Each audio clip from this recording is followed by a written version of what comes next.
Assalamualaikum semuanya, kembali lagi di podcast Bisnis Digital. Kembali lagi dengan saya, Bagas Ageng Prasetyo atau bisa dipanggil Bagas. Dan di sini saya akan melakukan podcast diskusi bersama Bu Rizky. Mungkin Bu Rizky bisa memperkenalkan diri. Oke, terima kasih Mas Bagas. Oke, perkenalkan nama saya Rizky Putri Norma-Budiarti, biasa dipanggil Bu Rizky. Ya, semoga selalu banyak rezekinya. Amin, amin, ya rabbal alamin. Amin. Oke, silakan Mas Bagas. Bagaimana Bu kabarnya untuk hari ini? Apakah lancar? Alhamdulillah, lancar, sehat, sentosa, bahagia, aman. Alhamdulillah. Alhamdulillah. Untuk masalah dosen ini Bu, apakah pekerjaannya lancar untuk hari ini? Alhamdulillah, lancar. Untuk hari ini, alhamdulillah tadi saya mengajar di kelas. Hari ini mengajarkan pengantar sistem informasi dan alhamdulillah diskusi di dalam kelas oke sangat menarik, bahkan mahasiswa di prodi bisnis digital itu menanyakan, Bu, kira-kira skill apa sih yang dibutuhkan nantinya kalau misalnya saya mau bekerja secara remote dan lain sebagainya. Nah, saya tunjukkan beberapa website yang eh, istilahnya itu menjelaskan kalau misalnya mau bekerja secara remote di dunia digital, mereka harus menguasai skill apa aja. Kemudian mereka saya tunjukkan kira-kira kisaran gaji mereka nantinya seperti apa. Ya, saya harap nantinya bisa jadi penyemangat mereka untuk tetap belajar lebih banyak lagi di dunia bisnis digital. Amin. Untuk melatih skill-skillnya gitu, apa ada seperti kayak software khusus untuk belajarnya gitu nggak sih Bu?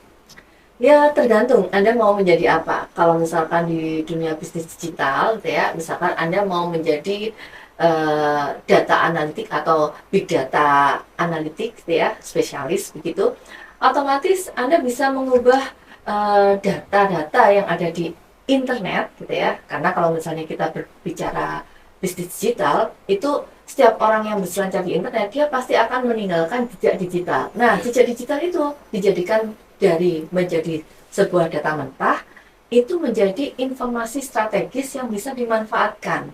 Nah, informasi strategis yang bisa dimanfaatkan itu diolah, divisualisasikan menjadi suatu keputusan bisnis.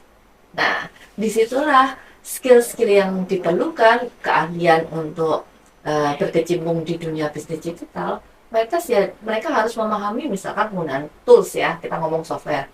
Tools seperti Google Analytics, Tableau, Metabase. Ya minimal kalau misalnya profit support softwarenya itu uh, belum terlalu besar begitu ya. Ya bisalah setidaknya menguasai Microsoft Excel. Nah, di situ otomatis kita bisa nih belajar untuk menjadi seorang data analytics atau big data analytics spesialis. Gitu. Ya, itu hanya salah satu contoh ya. Ya, ya Bu. Tapi untuk dari segi digital ini ya Bu, ada nggak sih Bu pekerjaan yang sustainable dan relevan untuk 5 sampai 10 tahun ke depan lah sekiranya? Ya ada, ya salah satunya misalkan digital marketing spesialis gitu ya. Nah, jadi seseorang harus memiliki kemampuan teknis ya seperti SEO, kemudian SEM, kemudian bagaimana mencari iklan berbayar gitu ya. Nah, mau AdSense atau Instagram Ads gitu ya. Nah, ini pemahaman terkait dengan perilaku konsumen di dunia digital secara global gitu ya. Nah, ini bisa nggak kira-kira digunakan untuk peningkatan atau penjualan bisnisnya gitu. Nah, kalau kita lihat itu akan dipakai sampai 5 sampai 10 tahun mendatang. Kenapa gitu ya? Nah, itu hanya salah satunya. Ya. Karena namanya bisnis gitu ya. Bisnis itu kan istilahnya kita melakukan usaha perdagangan gitu ya yang untuk tujuannya itu mendapatkan profit. Nah, lain halnya kalau misalkan bisnis itu juga selain tujuannya itu juga bisa menjual jasa atau barang servis ya. Ya, untuk apa? Pemenuhan kebutuhan dari customer ya atau masyarakat gitu ya. Sehingga kalau nggak ada customer atau masyarakat yang beli, itu namanya bukan bisnis. Nah, kalau digital itu artinya kita menggunakan teknologi istilahnya internet lah, Internet ada ya. softwarenya gitu ya, kemudian ada datanya, informasi gitu ya. Nah itu kita menggunakan alat teknologi di dalamnya. Nah Ya contoh misalkan tadi pekerjaan yang bisa bertahan 5 sampai 10 tahun ya saya bilang digital marketing spesialis ya, kemudian data atau bisnis analitik spesialis itu juga bisa, kemudian e-commerce spesialis ya kan. Ya. Nah karena bisnis nanti akan berlanjut, bukan bisnis yang hanya offline di toko itu saja, tapi bisa merambah ke dunia digital Ya. yang kamu meningkatkan efisiensinya, yang memotong biaya operasional, atau bahkan untuk merambah banyaknya pembeli atau customer, gitu ya. Jadi nggak hanya pembeli lokal, tapi bisa pembeli global juga dong, gitu. Nah, lain juga kalau misalkan kamu mau menjual produk-produk digital juga, gitu ya. Nah, kamu juga bisa menjadi product manager yang istilahnya kamu di sini tahu paham produknya apa, cara menjualnya bagaimana, kemudian mau ke marketplace yang apa. Nah, itu juga bisa. Kemudian bisa juga menjadi wirausahawan digital. Jadi di sini kamu bertindak sebagai technopreneur. Nah, technopreneur otomatis kamu membangun model bisnis yang mungkin berbeda dari orang lain atau out of the box gitu ya. Ya. Nah, jadi prinsipnya inovasimu itu dapat ketika kamu memiliki proses bisnis yang berbeda dari yang lainnya gitu ya. Kalau dulu misalkan contoh ya, contoh misalkan dulu kalau misalnya ini mau mendekati hari raya atau mau kurban gitu ya, Idul Adha, Idul Fitri gitu ya. Nah, itu biasanya kita kalau mau membeli hewan kurban datang ke tokonya, datang ke tempatnya untuk beli dan sebagainya. Sekarang enggak, kita bisa by WA, kita bisa menggunakan internet, kemudian kita bisa menggunakan, kalau bisnis bisa menggunakan websitenya untuk menjualkan karena online gitu ya, dijelaskan harganya berapa, kemudian beratnya berapa dan lain sebagainya gitu ya, bisa dikirim langsung ke rumah. Kita mau pesan 1, 10, ataupun 100 bisa datang langsung ke rumah tanpa harus repot-repot keluar rumah gitu kan. Nah, ini bisa salah satu ajang menjadi technopreneur. Ya kan? Wirausaha bisnis kan. Yang penting ada yang mau membeli gitu kan. Nah, atau ya banyaklah itu bisa tetap bertahan insya Allah untuk 5 sampai 10 tahun ke depan. Karena kalau misalnya dengan pekerjaan yang ada, kemudian dengan berbagai di era digital ini AI, beragam AI itu masuk ke kita gitu ya. Sebenarnya itu juga sebenarnya membantu kita, tergantung dari mindset kita. Oh iya Bu, kalau dari segi AI ini Bu, apa emang benar-benar AI ini bisa menggantikan tugas dari manusia di pekerjaannya itu tadi nggak sih Bu? AI menggantikan. Oke ya, kita lihat dari konteks mana. Kalau misalkan pekerjaannya adalah di bidang administrasi atau operator untuk input data gitu ya, mungkin bisa digantikan oleh AI. Tapi kita lihat di sini, kita menganggap AI itu pengganti kita, atau kita menganggap AI itu adalah transformator. Ya. Dimana kalau misalnya kita melihat AI itu, wah transformator nih untuk di dunia digital nih, memudahkan pekerjaan kita, ya. Kita akan melihat AI itu dari sisi positifnya. Jadi karena kita adalah manusianya, kita lihat nih AI itu tidak punya empati, ya kan? Nah, sedangkan kita punya empati, ya. AI itu dia bisa kita jadikan sebagai asisten pembantu kita, ya, untuk memudahkan pekerjaan kita. Nah, seperti itu. Tetap manusianya adalah pengendali. Kenapa? Karena manusia memiliki otak, akal, pikiran untuk berpikir logis, sehingga tindakannya yang benar yang mana, mau dijadikan seperti apa. Nah, seperti itu. Nah, jadi menurut saya kalau misalkan nantinya ya untuk beberapa tahun ke depan, 5 tahun atau 10 tahun ke depan, ya yang bakalan sukses adalah manusia yang mau menerima AI dan mau berkolaborasi dengan AI. Ya minimal seperti itu. Ini untuk pertanyaan terakhir bagi saya. Untuk saya awalnya kan seperti dulu juga ada keraguan kan masuk ke dalam bisnis digital ini. Soalnya kan dipelajari di dalamnya ini banyak seperti ekonomi ada, akuntansi ada, sistem informasi ada, bisnisnya pun juga ada. Tapi kenapa sih Bu, belajar di bisnis digital ini bisa relevan untuk masa depan ini? Oke.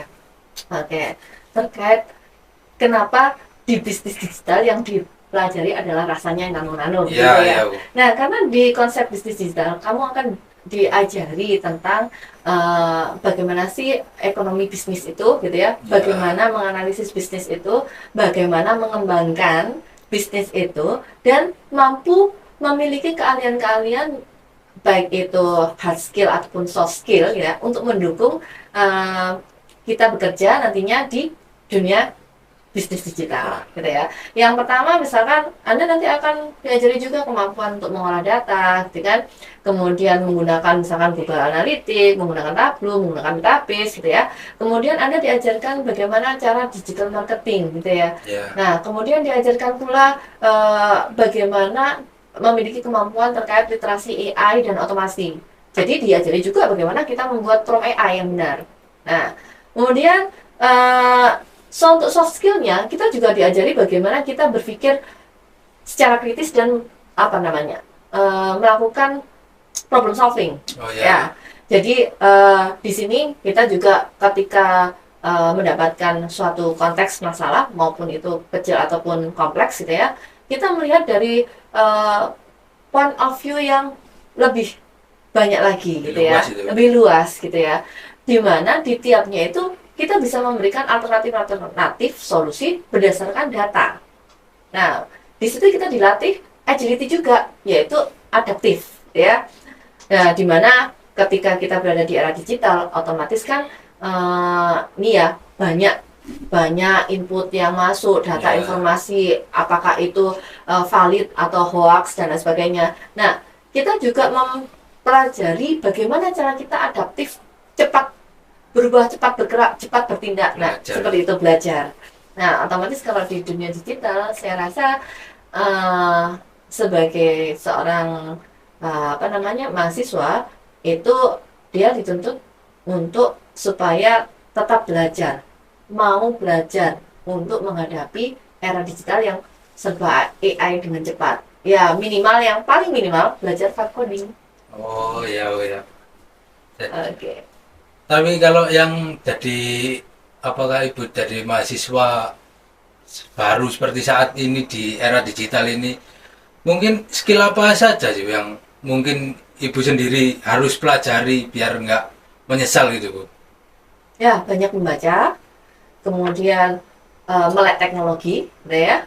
Ya, jangan ignoring, tapi belajar itu kayak apa sih gitu, coding kayak apa sih, seperti apa, kemudian latih berpikir kritis sama berpikir kreatif, karena kreatif itu mengasah kita untuk berpikir out of the box. Jadi kira-kira inovasi apa sih yang bisa kita munculkan kalau misalnya ada permasalahan seperti ini. Nah, itu perlu kita kelola lagi gitu ya. Kemudian dengan belajar di bisnis digital gitu ya, kita tahu proses bisnisnya nanti itu harus dibuat seperti apa, model bisnisnya bagaimana, nanti output targetnya seperti apa, begitu. Kemudian yang penting lagi adalah melatih EQ emosional, ya.